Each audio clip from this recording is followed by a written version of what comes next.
Sharon. I'm with Sharon Stamping Spot, and I'm busy making some cards with some new stamps and dies that I got from Stampin' Up today, and I thought I would share. I will tell you that not all of the products that I'm using are Stampin' Up, but most of them are. I looked for some ideas. That's actually a way that I start off a lot of my crafting. I'll take a stamp set and look it up. I type in Stampin' Up and then the title of the stamp set and see what other people have created, and it usually gives me some ideas. Sometimes I'm getting confident enough now that I can just sit down and go, I think I know what I'm going to do with this. But this is one of the ways that I start crafting. So I'll turn the camera around and I'll show you what I've been doing, and maybe we can put some together while I'm online today. So this is some of the stuff that I've been working with. The stamp set that I got is actually the new Rhino Ready, and it comes, you can purchase the Rhino Ready dies as well. When you purchase a stamp set and the dies, sometimes, it depends on which stamp set they are, they will come as a bundle, and that saves you 10%. So if you're at all looking at getting the dies to go with the stamp set, do it at the same time, because it does save you a little bit of money. I really thought this one was cute, and it's on our new online exclusive stamp sets and product category. So these ones you won't see in a catalog, you will only find them online on Stampin' Up. So what I did was I took the dies, and they come in this nice envelope here with the title, and what they do is they actually surround it, but I took this out already, and these are the dies that came with the Rhino Ready. And what I've done is I pre-cut a whole bunch of pieces because I am making a card like this, and I'm going to make a few of this card design all at the same time and see what I can do with them, and then I'll have them ready when I want them. I haven't put a sentiment on this yet, but that's coming. I just haven't decided what I'm going to do with it. So let's see what we have here. I have some different backgrounds. Now this is the part excuse me, that isn't Stampin' Up paper.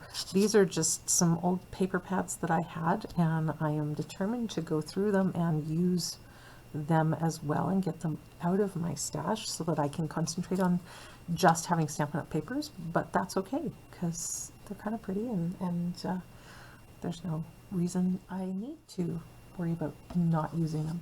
So what I've done is, this is a regular card base, so it's a half sheet of cardstock, and I scored it. So this is 4 1/4 by 5 1/2. I scored it at, oh, hang on, 8 1/2 by 5 1/2, and I've scored it at 4 1/4 and folded it on the line to make a half sheet card. This matte piece is going on behind, and it is 5 1/4 by 4 inches, and I'm just going to go ahead and glue that on. Now I like using the Tombow liquid glue that we sell, and the one tip that I learned from a demonstrator online is when you're using it, it's like you're scribbling with it. You want to take it and actually draw, because you really don't need that much glue. Do you hear that noise? That's what is telling me I'm close enough to the paper. I teach this method to my kids at school because I'm a teacher, and we talk about hearing that noise, but it's way better when they can do it that way instead of holding their glue way up and putting way too much glue onto their paper. So next step, I'm going to actually matte this on some dark brown.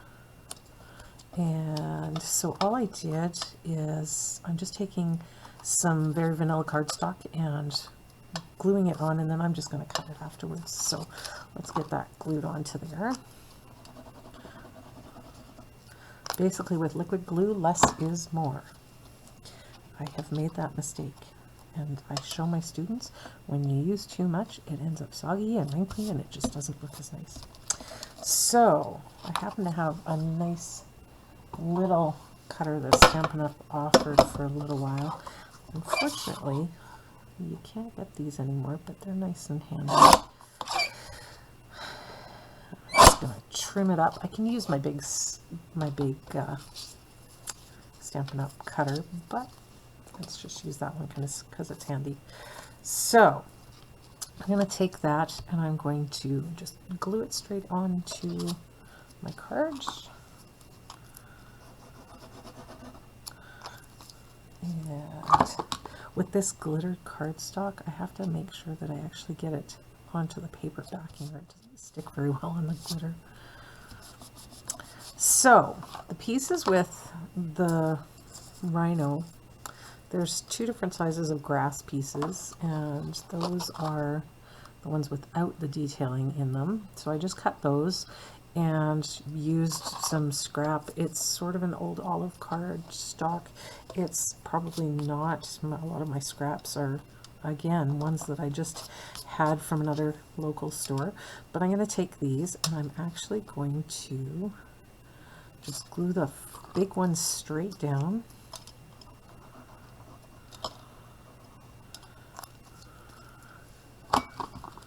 And let's do it on this side this time.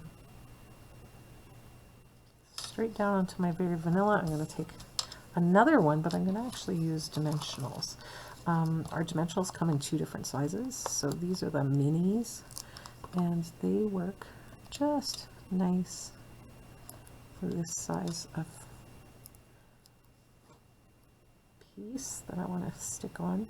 But giving it dimensionals gives me the chance to just kind of give it a little pop, so it creates a shadow line, a little bit more dimension. So the next piece is the two different tree branches, and this is what it comes out as.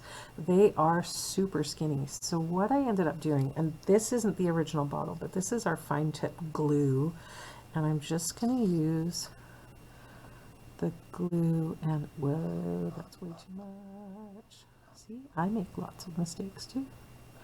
And I'm just going to spread the glue on the bottom of the tree here. I'm not going to worry too much about all the skinny parts, but I'm actually going to make it hang off. And then I'm going to use some more dimensionals. This time I'm going to use the large ones.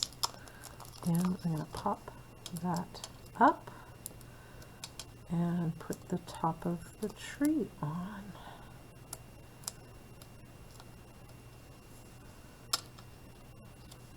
And there we go. And there's another little skinny tree. So I'll just, basically you just want any kind of glue or adhesive that you can control really well so that it doesn't end up everywhere. So that, push that down. Sometimes tweezers will help.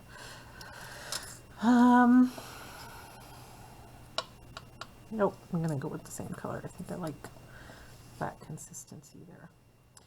All right, and another dimensional. I think I'm going to do one large one. Whoops, that's a bad spot. Maybe I'll just do one large one. See how that works. There.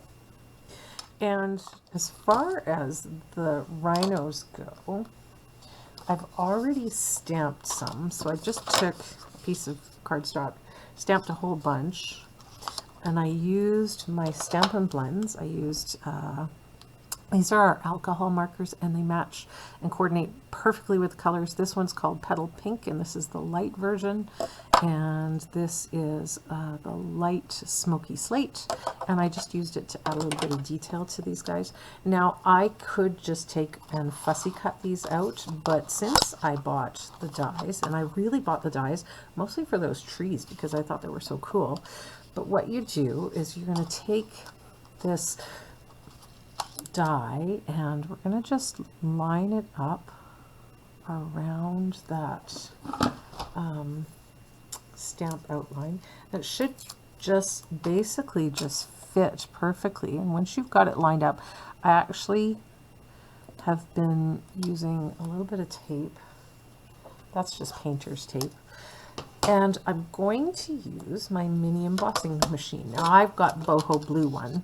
It's brand new. Our other mini machine is white, but I'm going to take the mini, whoa, and let's wreck the camera. I'm going to take my mini here and set it up and show you how this goes. So you just put the plates, and it tells you exactly what combination of plates you need. Now this one, I had to actually go digging for some advice, and hopefully this advice will help you. You have to do it so they're offset. Whoa. If you line these up completely perfectly, it won't go through the machine. So you just kind of take them and put them a little bit offset, so it's kind of like a Z. And once you've got that going, just stick it in, turn the crank, and it will do all of the cutting for me. Now, I have got multiples ready to go. I'm just going to cut the one for now. But look how quick and easy that is. And now I don't have to do any of the fussy cutting myself. So for those of you that don't like having to do that fine detail cutting, this is a great tool. So I'm just going to use some dimensionals again. Take a few off. I already know this guy's going to take 3, one on the top, one at the bottom, one on the other side, and we're going to stick them on the bottom. And this one I'm going to go on this side just because I've popped up the grass on the other side, so that means my sentiment will likely go over here. So I have 2 cards there, and slightly different color and slightly different arrangement, but I think they worked out really nicely. I like this set. I like it a lot, actually. Yeah, so I'm going to keep going on these, and when I'm all done, I'll take some pictures of the cards, and you'll be able to see them at the end of the video. Thanks for listening, and thank you for being patient with me as I make my mistakes. But yeah, I hope you enjoyed this, and if you want any help or if you need any advice, let me know and I can hopefully help you out. Check out my page on Sharon's Stampin' Spot. I am on Facebook, Instagram, and I have a blog, and I will leave a link for that as well. Okay, thanks. See you again. Happy crafting.